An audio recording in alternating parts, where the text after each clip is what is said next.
Bag जिसमें मैं अपना सामान लेने वाली हूँ। ये एक सेट कपड़ा है और ये है नाइट ड्रेस, मतलब कि 2 ड्रेस मैंने लिया है, एक फुल सलवार सूट और एक ये रात में चेंज करने के लिए।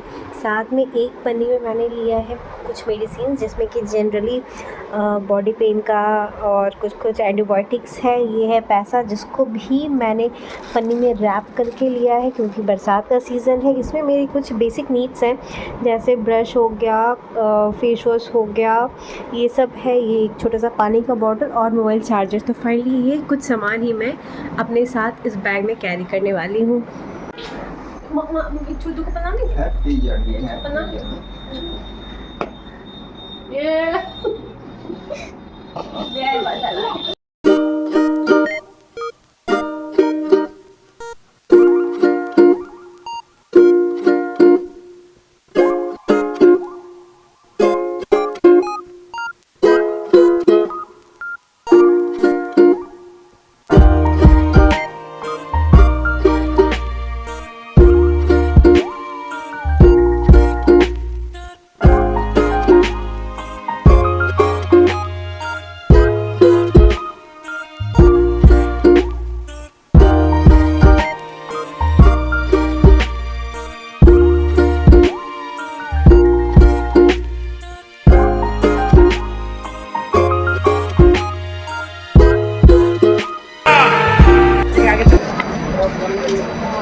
हाय, फाइनली सुल्तानगंज पहुंच चुके हैं हम लोग। ये है घाट पर का नज़ारा। कुछ देर में हम लोग घाट पहुंचेंगे और फिर वहां से स्नान करके बैद्यनाथ धाम के लिए हम लोग निकलेंगे।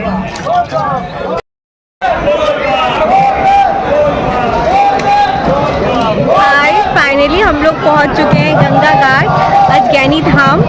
यहाँ पे हम लोग गंगा स्नान करेंगे और फिर यहाँ से हम लोग जल भर के कांवड़ लेके चलेंगे बाबा धाम के लिए। पहले तो हमें ये जानना चाहिए कि हम लोग यहाँ पे सुल्तानगंज में ही क्यों नहाते हैं। इसका 2-3 रीज़न है। पहला रीज़न ये है कि ऑल ओवर इंडिया में बस 2 जगह है जहाँ पे ये उत्तर वाहिनी गंगा बहती है। पहला ये सुल्तानगंज में और दूसरा है काशी विश्वनाथ में। बस इसी 2 जगह पे ये उत्तर वाहिनी गंगा है। और सेकेंड जो रीज़न है, श्री राम भी जब यहाँ आए थे तो यहाँ से ही वो गंगा का जल लिए थे और फिर वो बाबा धाम में चढ़ाए थे। तो ये 2 मेन रीज़न है जिस कारण से हम लोग यहाँ पे जल भरते हैं और फिर यहाँ से जल भर के चलते हैं। ये है कुछ घाट का नज़ारा।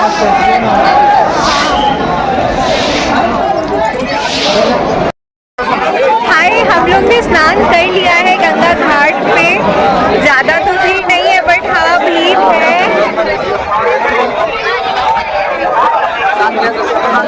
यहाँ पे जैसा माना गया है कि गीले वस्त्र में ही नहाना है, और मतलब कि जिस वस्त्र में नहाना है उसी वस्त्र में हम लोग फिर निकल जाते हैं संकल्प करके। तो हम लोगों ने अपना अपना जल भर लिया है अपने अपने डब्बे में और फिर गीले वस्त्र में ही संकल्प करके हम लोग निकल जाएंगे बैद्यनाथ धाम की ओर। फाइनली हमारा गंगा स्नान हो गया है और अभी लगभग 5:15 के करीब, रविवार को शाम 5:15 के करीब हम लोग अपना यात्रा 105 किलोमीटर का स्टार्ट कर रहे हैं। देखते हैं आज रात में कितना दूर तक चल पाते हैं, बाकी कल सुबह चलेंगे। ये रहा मेरा टीम। बाय। कितने किलो का है? हाँ, 60 किलो का ये है।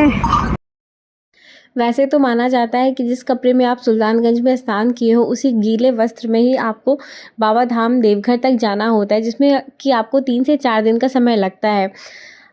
एक बेसिक चीज़ देखिए, अगर आप किसी भी कपड़े को 2 से 3 दिन पे गीला करके रखेंगे तो उसका धागा कमज़ोर हो जाता है और कपड़ा फटने का चांस रहता है। सेम चीज़ यहाँ पे है। जैसा कि हम लोग जानते हैं कि हम लोग सेम वस्त्र में ही सुल्तानगंज में नहा के भी जाते हैं और फिर जब डेली हम लोग को नहाना होता है, अर्ली मॉर्निंग में नहाना होता है, तो वो भी हम लोग झरना के नीचे नहाते हैं, जो कि कपड़ा सूखने का आपको टाइम मिलता ही नहीं है। साथ में पसीना से जो आपका कपड़ा गीला रहता है वो अलग, जिस कारण से कपड़ा का धागा बहुत कमज़ोर हो जाता है और कपड़ा फटने का चांस रहता है। इसलिए आप हमेशा अपने साथ एक सेट कपड़ा रखे ही रखें, चाहे वो पैजामा हो या फिर कुर्ती हो, आपको एक सेट कपड़ा अपने साथ ले के ही चलना है। अभी करीब 6 से 7 किलोमीटर हम लोग आए हैं और यहीं पे एक हम लोग को गेस्ट हाउस दिखा, जहाँ मतलब कि गेस्ट हाउस बना हुआ था। वहाँ पे नाश्ते का, खाने का, सब चीज़ का व्यवस्था है। मतलब कि अगर आप सुल्तानगंज से पानी जल लेते हैं तो वहाँ से 6 से 7 किलोमीटर के अंदर आपको एक अच्छा गेस्ट हाउस मिल जाएगा, जहाँ पे आप नाइट स्टे कर सकते हैं, दिन में रह सकते हैं। वहाँ पे नाश्ता, खाना, फलाहारी भोजन भी मिल जाएगा आपको वहाँ पे। लगभग 8 से 10 किलोमीटर हम लोग आए हैं, उतना भी नहीं, 7 साढ़े 7 होगा, 7.5 से 8 किलोमीटर आए हैं। और वहाँ पे हम लोग को ये पुलिस स्टेशन और मेडिकल फैसिलिटीज़ के लिए अवेलेबल है। तो सुल्तानगंज से 8 किलोमीटर आप मान सकते हैं कि आपको मेडिकल फैसिलिटीज़ अच्छा वाला मिल जाएगा। हाय, अभी रात का 12:30 बज रहा है।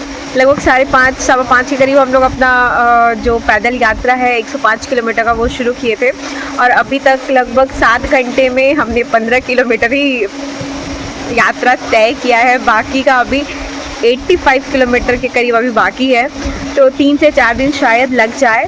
और अभी हम लोग 12:30 से 2:30-3 तक सोएंगे, फिर स्नान करके हम लोग अपनी यात्रा का आरंभ करेंगे और 4 बजे से लेके 6:30-7 बजे जब तक धूप नहीं आ जाता तब तक हम लोग यात्रा करेंगे और फिर हम लोग कहीं पे विश्राम कर लेंगे पूरे दिन के लिए। फिर शाम में हम अपना यात्रा स्टार्ट करेंगे क्योंकि धूप में चलना बहुत डिफ़िकल्ट है।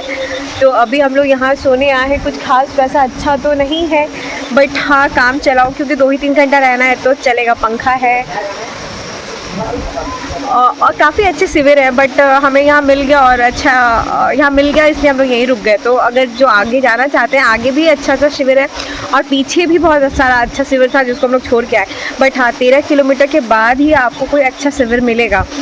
तो जब सुल्तानगंज से आप चलते हैं तो 13 से 15 किलोमीटर आप मान के चलिए कि आपको चलना है, उसके बाद ही आपको अच्छा रहने का जगह मिल पाएगा। Bye bye.